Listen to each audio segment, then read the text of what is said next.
What's up, guys? We're here to go over UFC 291, Poirier versus Gaethje 2. But real quick, I'm going to go over the results for last week. I'm not going to go over all the fights, just my bets and my overall picks. I picked 10 of the 13 fights right on the Home versus Bueno Silva card. I got Home is who I went with in the main event, so obviously that one didn't hit. And then it was two of my underdogs that I picked that didn't hit, Azaitar and Deaton. So yeah, there's that. And then as far as my bets go here, had a really good night. Made a good bit of money. My two big plays on the card hit. Had a 2-unit play on Nazim Saidkov and a 2-fight parlay, Costa and Maxim, which was a -110, and that was a 1-unit play. And then I had a small, actually less than a quarter unit play on a Zaitar. It's usually like $200, sorry, is what I put on it, which is a little less than a quarter unit for me. So wasn't too mad about that. Still made a good bit of money, and also I had a smaller parlay that hit right here, and it would have been more.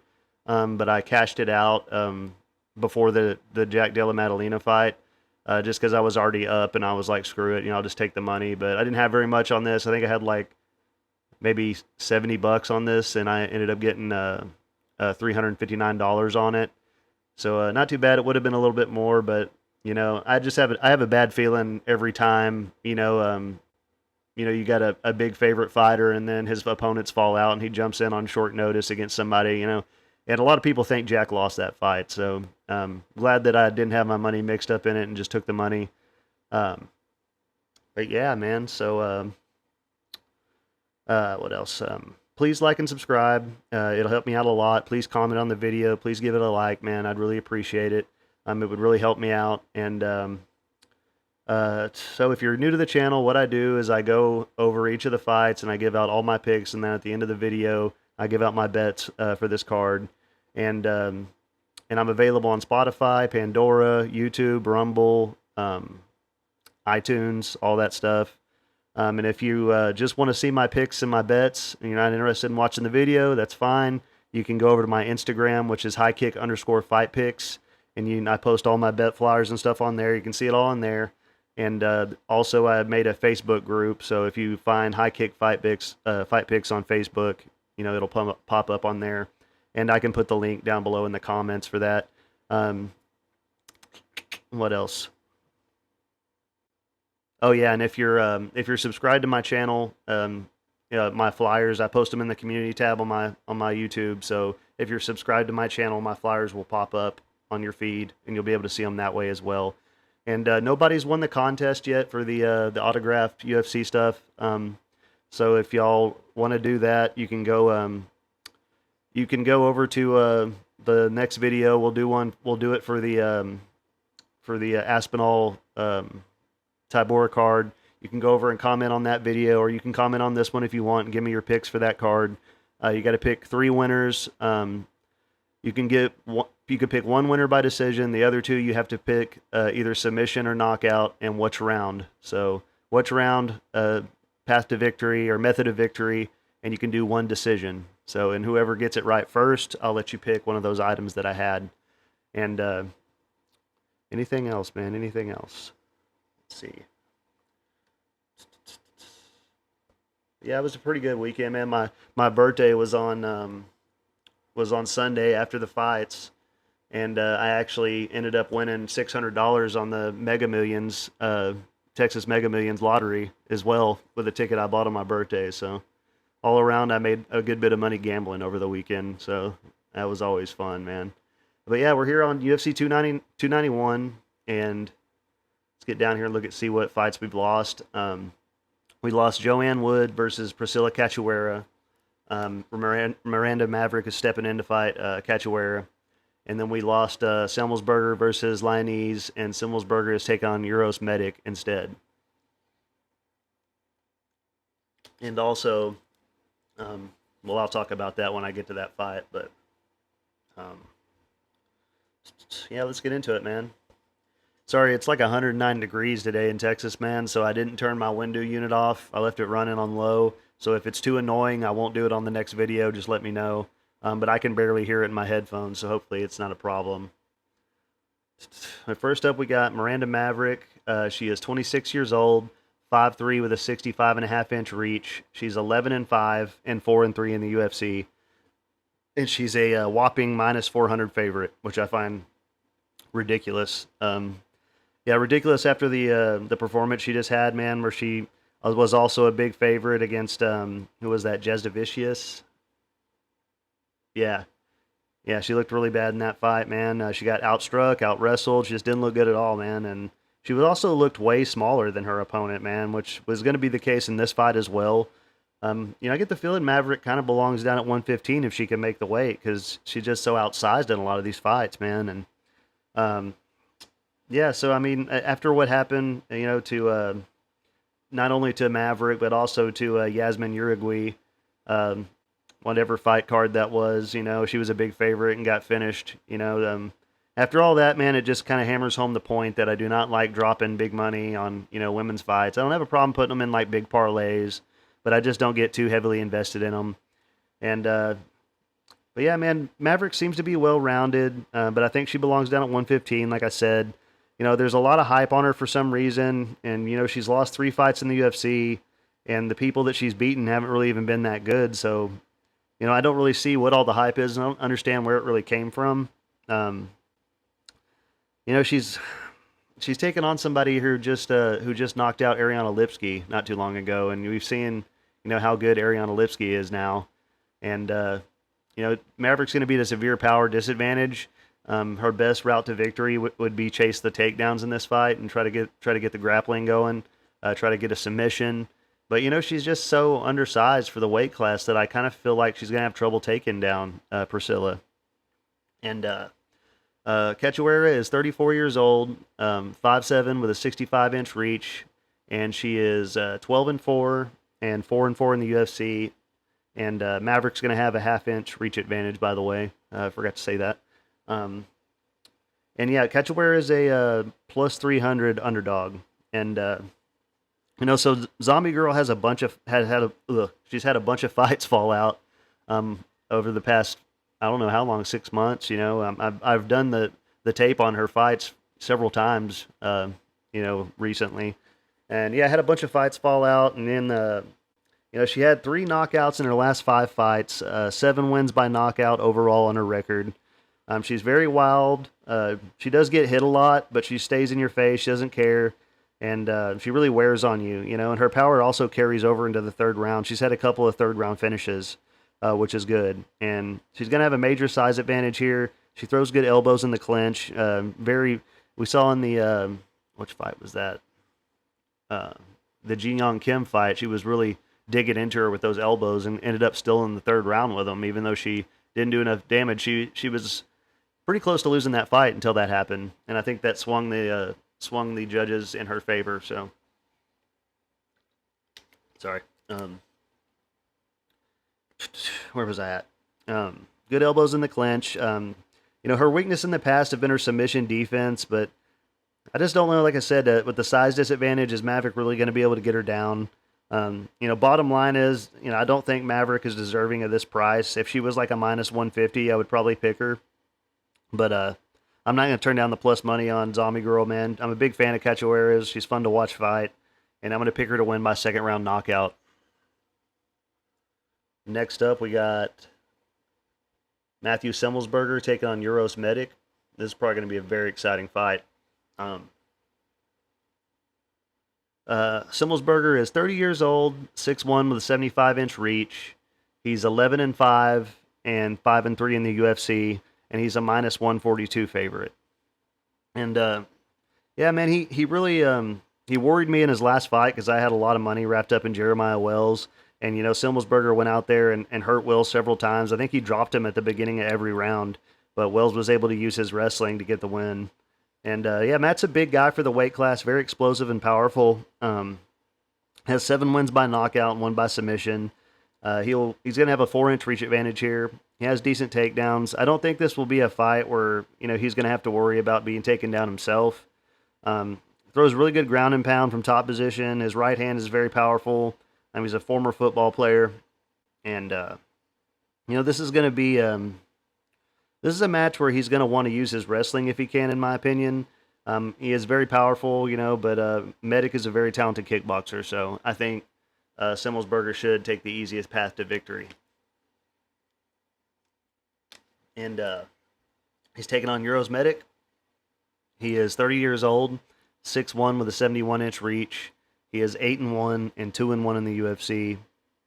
And he's a plus 122 underdog. And yeah, this guy's very exciting, man. All of his wins have come they've come by finish, 6 by knockout, 2 by submission. This is going to be his welterweight debut. And I'm not sure if that's really on just because it's on short notice or if he's really making the move up to welterweight. I don't really know on that. Curious to see how he's going to look. He's definitely got the frame for a welterweight as far as height and length. He's very fast, great striking, very good kicks, throws a lot of flying knees. He landed 48 strikes in half a round in his UFC debut, and he didn't get hit once, man. Who was that? It was against Alon Cruz. Very impressive, man. He's coming off a knockout win over Omar Morales. Sorry, I can't talk today. And throws good elbows in close, stays on his toes, popping the jab. He's very patient. He doesn't overexert himself. Throws nice straight punches down the middle. And I really want Medic to win this fight, but I really want to pick him. But I don't know how he's going to look up a weight class, and I think Semelsberger may be more well-rounded than he is. So I'm going to pick Semelsberger to get the win by decision. But if this fight does stay on the feet, Medic has a pretty good chance for a knockout. So next up, we got Jake Matthews taking on Miguel Baeza. And Jake Matthews is 28 years old, 5'11" with a 72-inch reach. He is 18-6 and 11-6 in the UFC. And he's a minus 180 favorite. And Jake's coming off a loss to Matthew Semelsberger. I actually had money on Jake in that fight because Jake had come off that really good win over Andre Fiallo, so I thought he had really turned the corner in his career. But yeah, Jake got dropped in every round of that fight. Right at the beginning of every round, and he's been in the UFC since 2014. He's basically been raised in the UFC. Most of his fights have been in the UFC. He's well-rounded, but we saw like in the Sean Brady fight, a elite grappler can really get the better of him. And he has good boxing, cool tattoos. I like the whole Celtic thing that he's got going on. I think the best win that Jake has had was the win over the Leech. But I think if they fought again, the Leech would probably win. The Leech has really gotten a lot better since back then. If you want to see what Matthews is capable of, just go and watch the Fiallo fight. When he's on, he looked amazing in that fight. He fights very safe most of the time. I wish he would keep his hands up higher because that's how he was getting caught in the last fight. He counters very well. He throws a lot of calf kicks. His footwork has improved a lot in the past few years. And, throws great combinations, has good cardio. He's very accurate with his strikes. And I just kind of worried, with him getting dropped in, every round in the last fight, maybe if his chin's getting bad, or is Semelsberger really just that powerful? That's definitely possibly the case. But we shall see. And he's taking on Miguel Baeza. He is 30 years old, 6'2" with a 74.5-inch reach. He is 10-3 and 3-3 in the UFC. Yeah, and a lot of people are forgetting just how good, Baeza really is. He's lost 3 in a row, but 2 of those were to really good heavy hitters. He got caught, it happens.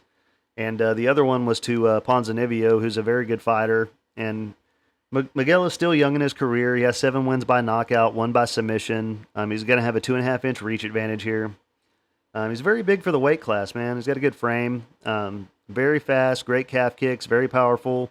Um, he's been out a little over a year after his last KO loss, which I think is a good thing, given his brain time to rest. He's very technical. He has a jiu-jitsu black belt, throws good front kicks up the middle. He had a very good first round against Ponzinibbio, and Ponzinibbio was able to come on later in that fight. And, he was doing a great job using his length and his kicks to keep the shorter fighter at bay and counter from the outside. And, my brain is telling me that, that I should pick Matthews. But, I don't know. Jake Matthews has only been knocked out by one person in the UFC. So I don't think I have to worry about, wait. I don't think I have to worry about, Matthews has only knocked out one person in the UFC is what I meant to say. So I don't think I have to worry about Baeza's chin getting checked here. And I really do think Baeza has a wider variety of strikes and the power advantage. And I know I'll probably look like an idiot, picking a guy that's lost 3 in a row, but my gut tells me to go with Baeza, so I'm picking him to win. I'm going to say by decision. I think he's going to end up dropping Matthews in the last few rounds and maybe just kind of win that way by doing more damage. Next up, we got Roman Kopylov taking on Claudio Ribeiro. This should be a pretty fun fight while it lasts. Sorry, I got to get some water. I should really just start doing each fight at a time and editing all the videos together instead of rushing through it in one clip, but whatever. I like doing it this way. Roman Kopylov, he is 32 years old, 6 foot tall with a 75-inch reach. He is 10-2 and 2-2 in the UFC, and he's a minus 225 favorite. Yeah, Kopylov had a rough start to his UFC career. Had a lot of hype on him coming into the UFC and dropped 2 fights to guys that, aren't particularly that good. But he's turned the corner, man, and he's got 2 knockouts in a row in his last 2 fights. He's very exciting, 9 wins by knockout. Doesn't have any wins by submission. We saw in his last fight, man, he was just a more technical striker, man, throwing good straight shots, avoiding the big hooks being thrown at him. He has good cardio. He looked really sharp in his last fight. And he's never been knocked out. He was submitted one time. It says he's 6 foot tall, but he seems so much taller than that, when you see him in the cage. I don't know if it's just his hairdo or what, but he goes to the body a lot with his punches. He's a heavy hitter. He's got a sambo background. He throws nice combinations, uses his jab very well, especially when he's got the reach advantage. He's made a lot of improvements, man, and I expect him to look even better, getting deeper into his UFC career. He's taken on Claudio Ribeiro. He is 31 years old, 6'1" with a 77-inch reach. He is 11-3 and 1-1 in the UFC, and he is a plus 190 underdog. Yeah, this is another guy, man, that all of his 11 wins have been by knockout. He's very exciting, very powerful. He's going to have a 2-inch reach advantage. He did get taken down in his last fight, but he got up pretty easily. Throws very hard calf kicks. He was really, who was that? He was busting him up with the calf kicks. Joseph Holmes, which isn't really that impressive of a win, but I wouldn't call that a very high-level opponent, but it was his first fight in the UFC, or no, his second fight in the UFC. He swings really wide and big at times, man, full power in every shot. He really winds up. You can see it coming. But he's had tons of success with it, Can't say too much if he's getting the wins, so. But I see this fight being a lot like Kopylov's last fight, where he's going to have the speed advantage, and Kopylov will be throwing straight shots and staying out of the way of those big shots. So I'm picking Kopylov to get the win. I'm going to say by 3rd round knockout. And but Ribeiro's definitely he's definitely live for a knockout. Sorry, my dogs are barking.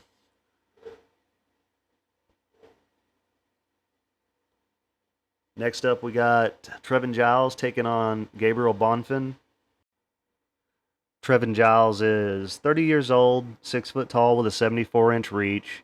He is 16-4 and 7-4 in the UFC. Sorry. And he is a plus 240 underdog. And yeah, I'm a big Trevin Giles fan. I think he's a very underrated fighter. His last 2 losses were against undefeated killers, so I don't really hold hold that against him. Michael Morales and Dricus du Plessis, both of them are undefeated in the UFC, and he's had a lot of success since he dropped down to 170. And this is a guy who's got a win over Roman Dolidze, at 185 pounds. So, Trevin's been in there with some really tough guys. He's very well rounded. I picked him as an underdog in his last time out, and that paid off. I think he might have been an underdog in his last 2 fights, but I don't remember the other one. But he's going to have a 2-inch reach advantage. He's got good takedown defense. He's very powerful, great boxing. 6 wins by knockout and 5 by submission. Throws a great jab. In his last fight, he was able to defend, when he was mounted and transition around until he ended up on top. And I really want Giles to win this fight, but I really don't think this is a good matchup for him.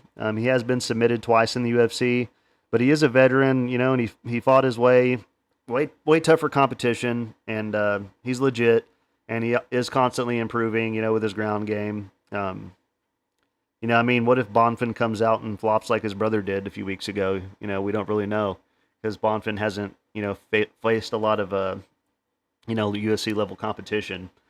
And Gabriel Bonfim is 25 years old, 6'1" with a 72-inch reach. He is 14-0 and 1-0 in the UFC, and he is a minus 280 favorite. Yeah, I don't like the price at all. All of this guy's wins have come by a finish, 3 knockouts and 11 submissions. He beat a very talented striker his last time out. He's an amazing grappler with really good jiu-jitsu. His striking, I see kind of a lot of mistakes. He throws very wild, and when he throws the left hook, he leaves his chin up in the air. So that's something to watch for. But if he does get a hold of your neck, man, it's over. He's very strong and explosive. Almost all of his wins have come in the first 2 rounds, so I wonder how he's going to look if he ever gets taken into a 3rd round. The crazy thing is, looking at his record up until his last 3 or 4 fights, he hasn't really fought anybody good at all. Nobody very experienced, and which is what throws you off, man. Kind of like his brother. They got these really good records, but once they start getting into a higher level of competition, that's when you find out, how good they really are. And where was I at?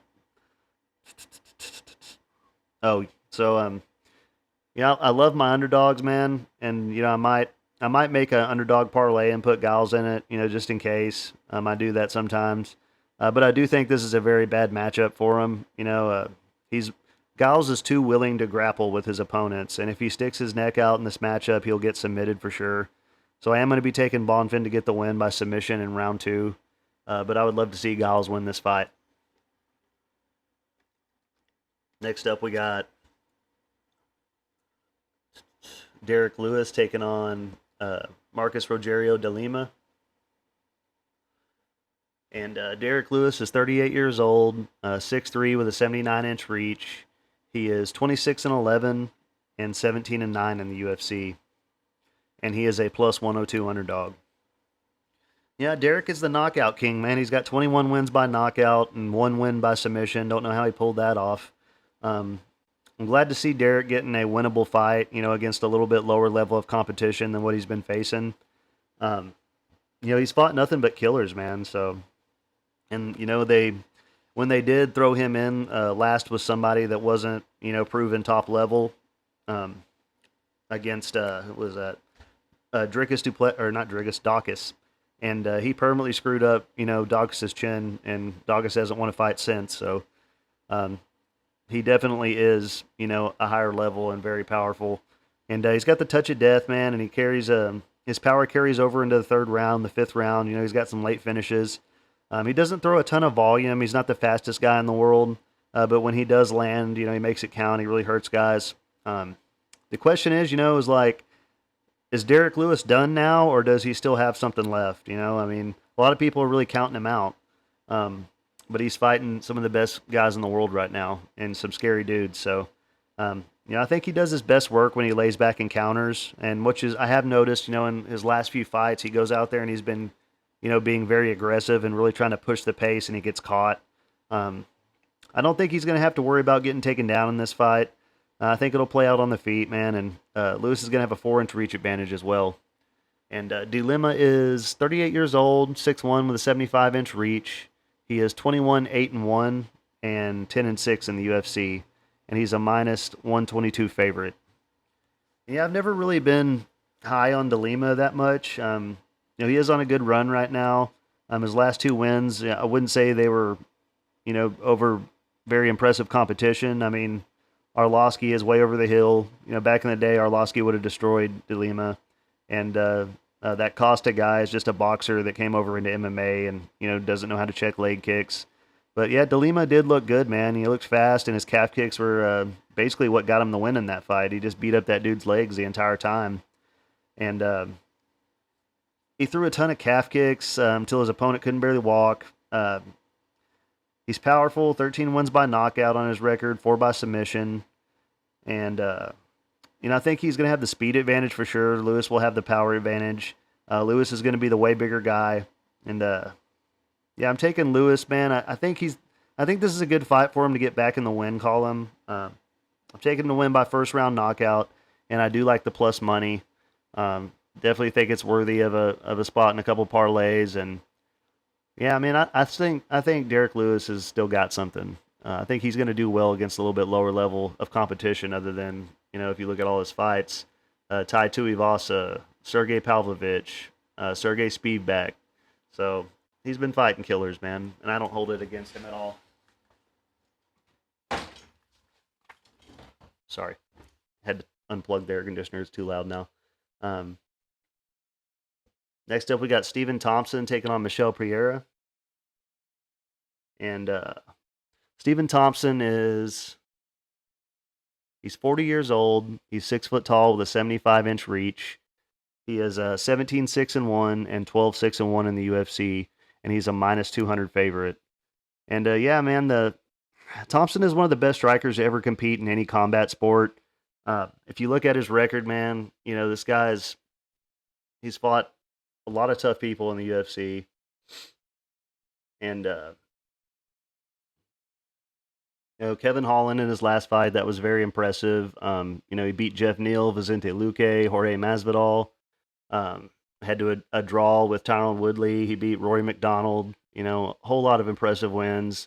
He beat Robert Whittaker back in the day. When Robert was down at 170. And where was I at? He's a minus 200 favorite.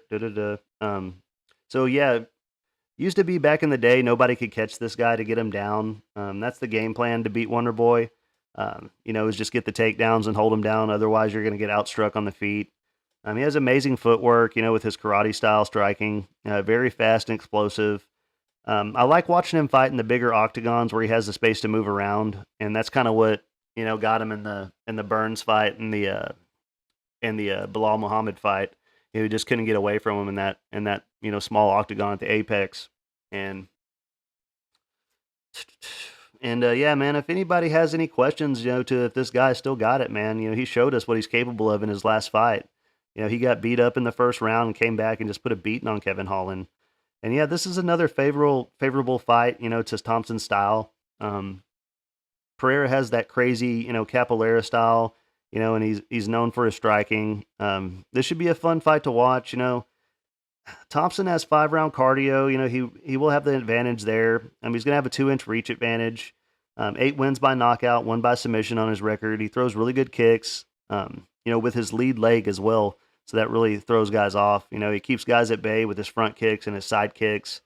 Really snipes guys and picks them apart, with beautiful straight shots from the outside. Likes to dip his head off to the side to counter whenever you put yourself in the pocket. He slowly gets better at timing it as the fight goes on. I can't say enough good things about his striking, man. And that jump and switch kick that he throws is picture perfect. He hit Holland with one of those. He's a real treat to watch. And he's taken on Michel Pereira. He is 29 years old, 6'1" with a 73-inch reach. He is 28-11 and 6-2 in the UFC. And he is a plus 170 underdog. And yeah, Pereira is very exciting. He got out wrestled in one fight. I think it was the fight after his debut. And then the other fight he lost because he threw an illegal shot at Diego Sanchez. He was dominating that fight, and Diego took the easy way out. He started out real exciting, man, but his last 4 fights have gone to decision. And one thing we do know is that his cardio isn't very good. The Nico Price fight, he had a great first round and part of the second, and then he slowed down a lot, and he was getting destroyed in the third round. He was on his way to getting finished, and that's kind of that's partially because he throws all that wild, crazy stuff. He uses a lot of gas, throwing all that stuff, and he's a big, strong, fast guy, and he's very explosive. He uses a lot of lateral movement, nice footwork, very powerful, loads up a lot. He's very good at creating angles on his strikes. He comes in with, really tricky angles. He has great head movement until he starts getting tired. And, he's never fought anybody even close to as good as Stephen Thompson. And as he slows down, he's a little bit easier to get to. And, Ponzinibbio in his last fight was able to, get a takedown towards the end of the second round. But I don't see Thompson shooting for takedowns. He uses his knees very well. He even throws them at range. POIRIER does. POIRIER's good, but I think when he starts getting into like the 5-round fights, he's not going to do very well. There's no doubt that Steven is a better striker, and a few years ago I would jump on him like no questions asked, wouldn't even watch the tape. But he is over 40 now, but this is going to be the big octagon. He's going to have room to move around, so I'm going to take Thompson to win by decision. I think POIRIER will probably have a good first round, and Thompson will take over from there out and just slowly pick apart POIRIER with his amazing striking, man. So next up, we got CJ Vergara taking on Vinicius Salvador, and Vergara is 32 years old, 5'6", with a 68-inch reach.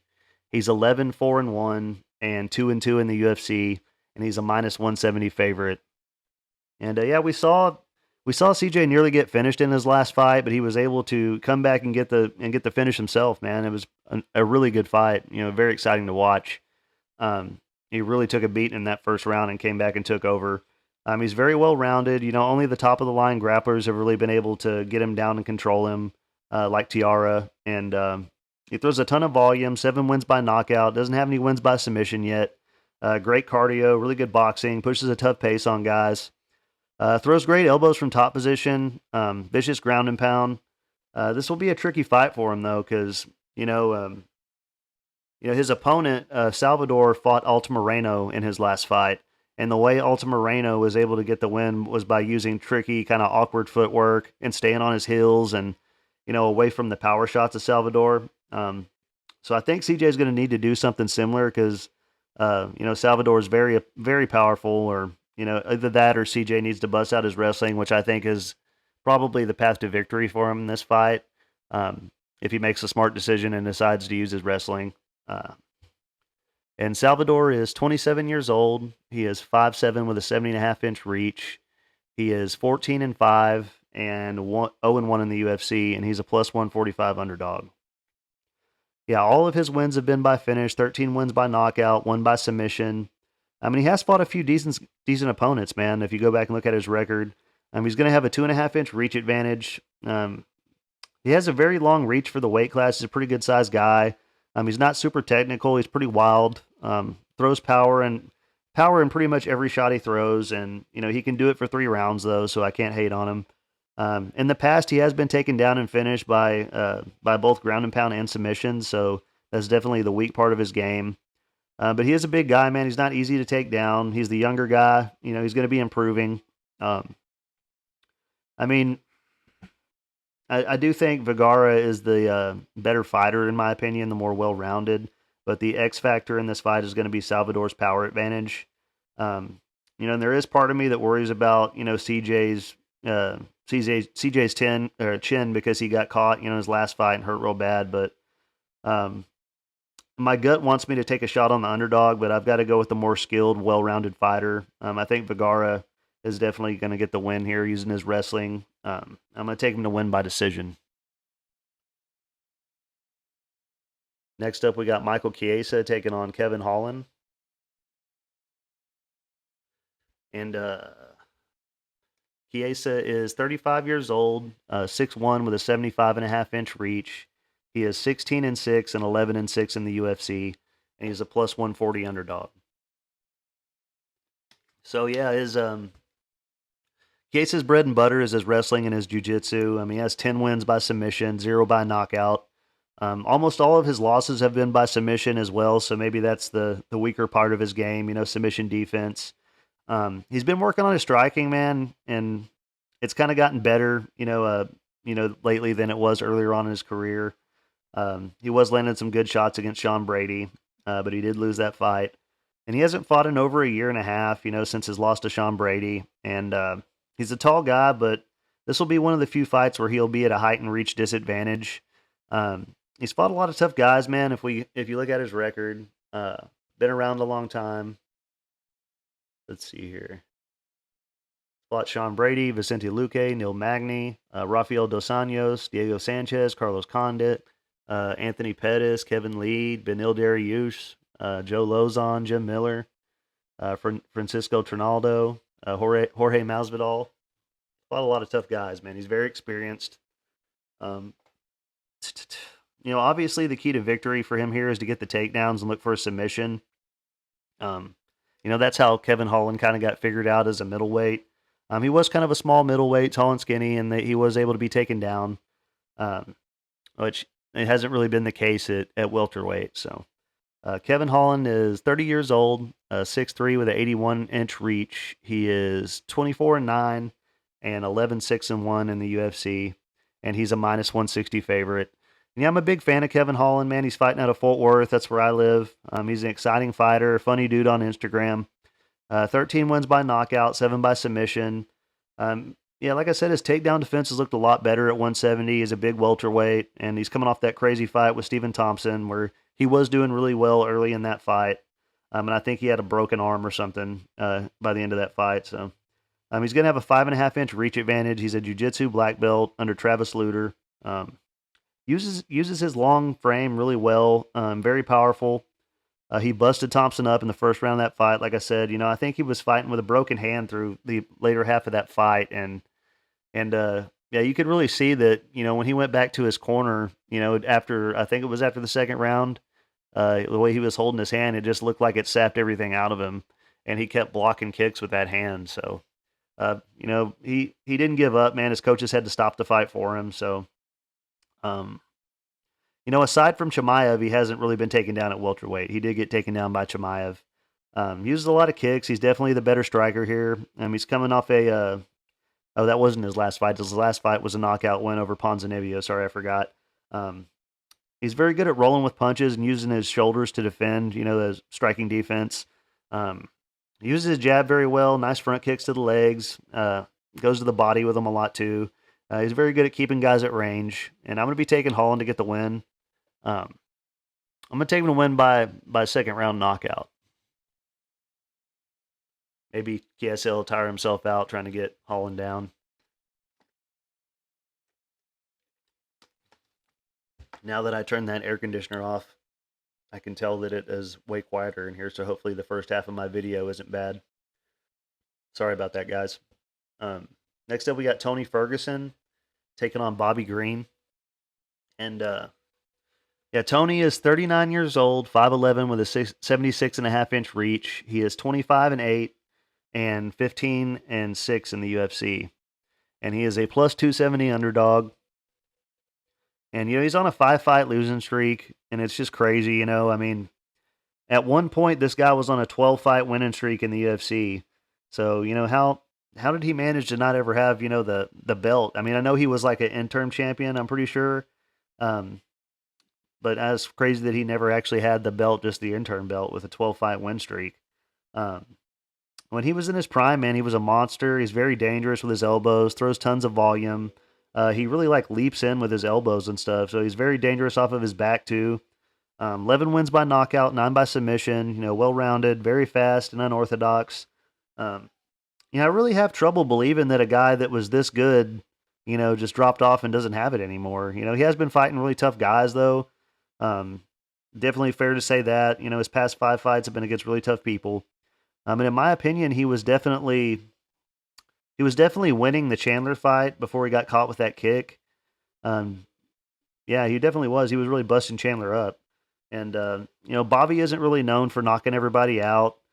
So maybe Ferguson has a chance, but If this was 2018, Tony would be a minus 600 favorite, and I honestly think Tony is the more well-rounded fighter, and Tony is probably the better wrestler, and also Tony's going to have a 5.5 inch reach advantage. There's a lot of things that really make me want to pick Tony, man.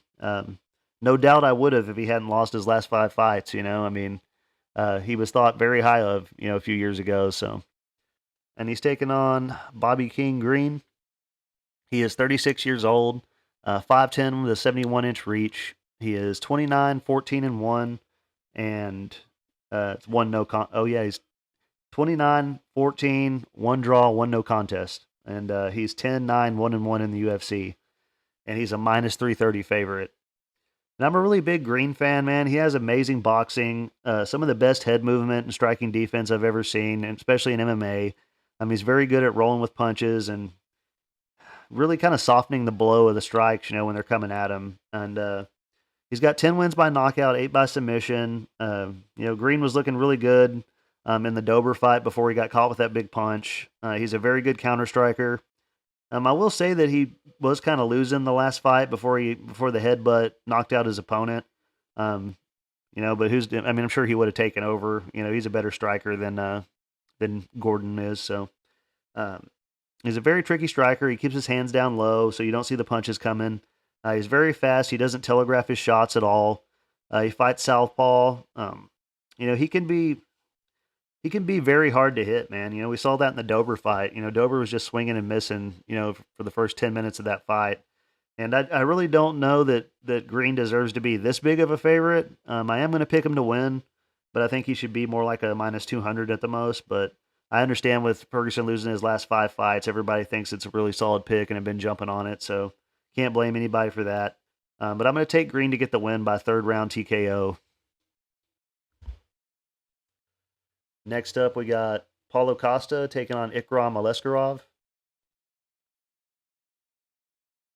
And, Paulo Costa is 32 years old, 6'1" with a 72-inch reach.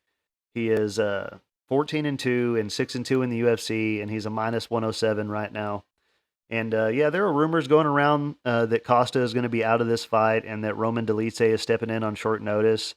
But I'm not certain of that. I've been looking around. I can't find anything on it other than just a few things on Instagram. Tapology still has this fight up, obviously, like it's going on. And on, less than 2 weeks' notice, Utah is up at Elevation. Isn't that where they're fighting Utah?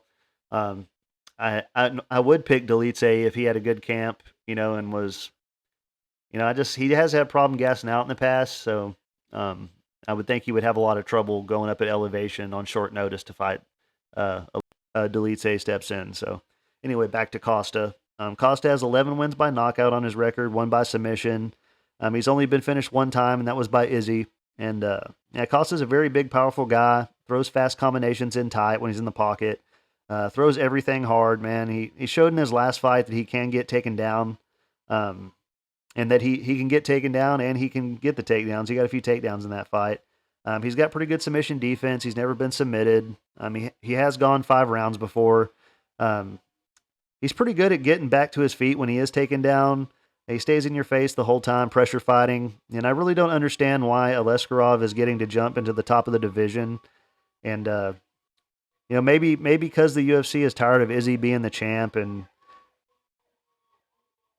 I'm just going to get interrupted every 5 minutes today, huh? Dogs, fire trucks. Oh, well. Y'all don't mind, right? And I don't understand why Leskarov's getting to jump to the top of the division. Like I said, maybe the UFC is just trying to push a really good wrestler up to the top of the division. So Izzy has something to worry about, aside from just fighting strikers constantly. And Ikram Aleskarov is 30 years old, 6 foot tall with a 76-inch reach. He is 14-1 and 1-0 in the UFC, and he's a minus 121. He's a slight favorite. And this guy he's good, man. Like I said, I just honestly, knocking out Phil Hawes isn't exactly that a big deal. A lot of people have done that lately, so I don't understand why he's getting pushed up like that. And I don't think he's earned this fight yet. But whatever. He's a very good wrestler. His only loss was to Khamzat Chimaev. 5 knockouts and 5 submissions on his record. he won 3 of his last 5 fights with a Kimura, so obviously that's one of his specialties. He's a very accomplished combat sambo champion. He's gonna have a 4-inch reach advantage. He was getting caught by Phil Hawes, man, before he got the finish, and didn't look particularly impressive, really, other than he did get the knockout. But I wonder how much Hawes' chin played into that. I mean, uh, you know, I think Hawes has been knocked out like 4 times in the UFC. So, um, if Aleskarov uses his wrestling, he can win this fight. I mean, he could win it anyway because honestly, Costa hasn't looked that good, lately. Especially with his cardio. Uh, if Costa comes into this fight in great shape, and this fight is as at elevation, if Costa's been trained in elevation, that's going to play a big role in this fight. So hopefully Costa's trained in elevation, and I think Costa wins if that's the case. But honestly, when it comes down to it, when I'm making my parlays, I'm going to go with whoever's the underdog in this fight. Costa's fought the tougher competition, and if he does come in with the gas tank, I think he's got a good shot at winning. But like for now, I'll pick Costa, but I just haven't seen that much of Ikram yet, so I don't really know what to expect from him jumping up this high level of competition. Um, if Aleskarov does wind up being the underdog, I'll probably pick him just for the value. And I feel like this fight could possibly go either one's with Ikram, but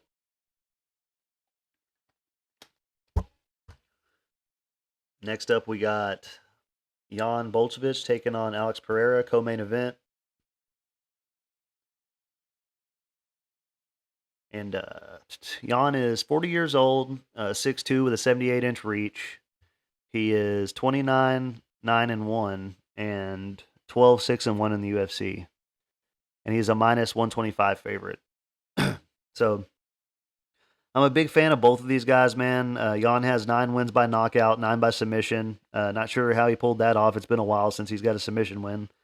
He has very heavy hands. We saw in the Adesanya fight that if he has the wrestling advantage, he can use it.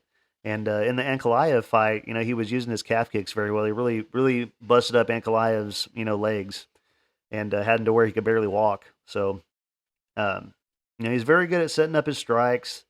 Jan is more experienced, more well-rounded. I know Alex is a big guy, but, he's going to be dealing with the much bigger, stronger guys up at 205. So, and he's also going to be coming in with a little more weight on him. So, we don't know how he's going to look. In the Reyes fight, man, Jan bruised up Reyes' entire side, with his body kicks, and he did all that in the first round. And, his whole side was bruised up. And I really like Jan striking. He stays calm. He doesn't overexert himself. He's really great at countering. This is going to be a real interesting matchup, man. Honestly, they're both pretty high-level strikers. Obviously, Pereira is the more high-level striker. But, Jan's not bad himself, so it's going to be interesting to see this. And, Jan definitely has the wrestling option too, so hopefully he's smart enough to use it. And he's taking on Alex Pereira. He's 36 years old, 6'4", with an 80-inch reach. He is 7-2 and 4-1 in the UFC, and he's a plus 105 underdog. And obviously he's Alex's world-class striking, glory kickboxing champion, coming off a knockout loss in his last fight. So, I mean, I'm sure it's not the first time he's been knocked out. So, I mean, maybe it's not that big of a deal, but he's really good with his calf kicks. He hits like a truck. He's accomplished a lot with a 7-2 record. He's already won 1 title, lost it, and is on his way to getting another title shot. Depending on what they do with this fight. He's going to have a 2-inch reach advantage. I'm pretty sure he's used to having a way bigger, reach advantage than that, especially at middleweight. And what this really comes down to, man, is is Jan going to use his wrestling and take Alex down? Because I think if Adesanya could take Alex down, Jan definitely can. But I know he's been working on that with, Texera. But, there's just a lot of unknowns, man, with the move up to 205 for Alex. And I was really hoping that I could get Jan for plus money, but he is the favorite. And that makes me want to pick Alex. But we'll see what it ends up being. I wouldn't be surprised if a lot of money comes in on Alex. But for now, I'm going to pick Jan. If Pereira winds up being an underdog, I might put him in parlays like that, but we'll just see what happens with the line. But for now, I'm going to take Jan. I'm going to take him to get the win by, is this a 5-round fight or is it a 3-round? If it's a 5-round fight, I'd definitely take Jan to win. But yeah, I'll take Jan to win by decision. I'm gonna say he uses his wrestling, holds Alex down, and if Alex gets held down, he's gonna be pretty tired. You know, he was in the first Izzy fight after he got taken down. So hopefully the Polish Power gets it, man. And next up we got Dustin Poirier taking on Justin Gaethje too, man. It's gonna be a very exciting fight, man, for the BMF belt. And Dustin is 34 years old, 5'9" with a 73-inch reach. He is 29-7 and 21-6 in the UFC, and he's a minus 125 favorite. And that's an amazing record for someone who's been in the UFC since 2011 and been in two different weight classes. Both these guys are two of the most exciting guys you're ever going to see, the toughest guys in the sport. The first time they fought, Dustin came out with the win, but it was a really good fight, and it was a banger, man. It was awesome to watch. I really enjoyed going back and watching the tape on both of these guys because they're never in a boring fight. And Dustin's very well rounded. He's got 15 wins by knockout, 7 by submission. He has great submission defense unless he's fighting Khabib. And he has been taken down at times, but I don't see Gaethje ever going for takedowns. And Poirier is pretty good about getting back to his feet. And he's very durable, man. He can go 5 rounds. He really wears on guys and swarms them whenever they get tired. And he's got really good dirty boxing, nice check left hook. He's very powerful, man, and he's one of my favorite fighters of all time, man. And he's very technical, man, calculating with his approach. He doesn't overexert himself and get really wild, like in the Chandler fight. Chandler hit Dustin with a good punch and then went over there and just started winging punches, man. And Dustin stayed calm, covered up and, bounced around until Chandler stopped swinging and come out, boom, hit him with a check left hook, He's very calculating, man. He doesn't waste a lot of movement. He's very experienced. And he's very dangerous off of his back as well, man. And, he was throwing up triangles and all kinds of stuff when Chandler was on top of him. And then as soon as he got on top of Chandler, man, he got that submission real quick. So very good jiu-jitsu. And yeah, he's taking on Justin Gaethje. He is 34 years old, 5'11" with a 70-inch reach. He is 24-4 and 7-4 in the UFC. Damn, it seems like he's had more fights than that, man. It seems like he's been around a lot longer than that. And he's a plus 105 underdog. And yeah, Justin looked like a new man in his last fight, man. After he got his nose fixed, it seemed to really help his cardio, man. And he put a beating on Fiziev, man. And I had Fiziev to win that fight, so I was really surprised and blown away, man. And he's got 18 wins by knockout. He does have a wrestling background, but he never uses it. He's going to be the faster guy here, I think. He has great boxing, moves in and out very well. It's hard to say who has the power advantage. Both these guys get a lot of knockouts, so I guess since Poirier got the finish by TKO in their last fight, I guess you would say he has the power advantage, but whatever. It's pretty even. Dustin's definitely got the jiu-jitsu advantage. Gaethje really pressures his opponents a lot. He throws hooks and throws hooks and combinations really well, in close, deep in the pocket. He stays in the pocket a very long time, and he's very fast. He's like 3 or 4 hooks in and then out. It's crazy that he gets away with that a lot of the time. He's also very durable, man. This is a very even matchup. Both these guys like to strike. After a lot of debating back and forth, man, it's really hard to pass up the plus money on Justin Gaethje. But I'm going to be going with Dustin Poirier. I'm kind of hoping he'll wind up being an underdog. That way I feel even better about it. If Dustin was plus money, I would put a 1 unit play on him, maybe 2. And Dustin's the more technical striker. Justin kind of wings, mostly hooks a lot of the time, and it's very effective because he really hurts guys. But I think Justin's going to have a success early, and Dustin will probably take over from round 3 to 5, man, and win the decision or get a late finish like he did last time. That's all my picks, guys. As far as my bets go, I should probably make a flyer and pull them up on the screen instead of just telling them to you guys. I'll do that from now on. That way you can actually look at them. And I'm sorry about all the interruptions on this video, man. I'm on a pretty tight schedule with work and everything. And so I don't have a lot of time to sit around doing video editing and redoing everything and stuff like that. So I just kind of got to go with it, when it happens. So sorry about that, you guys. So as far as single plays go, I really only have one on this card. It's It's a minus 150 play on Kevin Holland, and that's a 1 unit play. And then I've got a 2 unit 2-man parlay on Bonfin and Simmelsberger, and that's a plus 139. And yeah, if that one hits, it'll cover freaking everything. Plus 139 and a 2 unit play. So it's a good price on those guys, man. It's as far as my parlays go, I've got a 3-fight parlay that's Kopilov, Bonfin, and Simmelsberger. That's a plus 248. And then to that, I added Thompson and Holland. That's a plus 734. And then I added Vergara and Green to that. That's 1,618 plus 1,618. And then I made one more with, no, I made two more. I made another one with Lewis added to it, just Lewis. That's plus 3,336. And then on my very last one, I added Baeza and Jan Bolchevich, and that's a plus 15,114. And I would really wish that that 15,114 would come through. I'd be taking a month off. But yeah, man. So that's really all I got for you guys, man. I really appreciate it. Sorry about the interruptions. Please do take a shot at the contest, guys. You know, it doesn't hurt just to give the 3 picks, you know, and just take a chance. What else? I guess if the Paulo Costa fight changes, I'll do an update video and talk about it some more than I did.